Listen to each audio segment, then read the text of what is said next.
खर्च करता है। आप लोग अब कहे पड़ेगा कि पावर एहुजे से शुरू होला, एहुजे से। आई लव यू मेरे बड़े भैया, बहुत बहुत। अरे ये देखिए, ये हमारे दुलरुआ भाई, हमको प्यार देने वाले ऋतिक सिंह हैं। थोड़ा सा हल्ला करके ताली बजाओ पगले। हमारे ऋतिक भैया को धन्यवाद।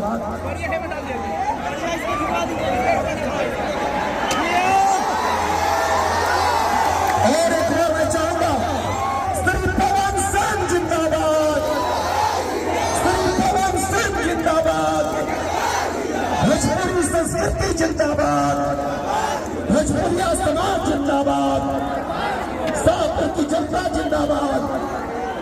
मैं अपने पावर स्टार को देख रहा हूं।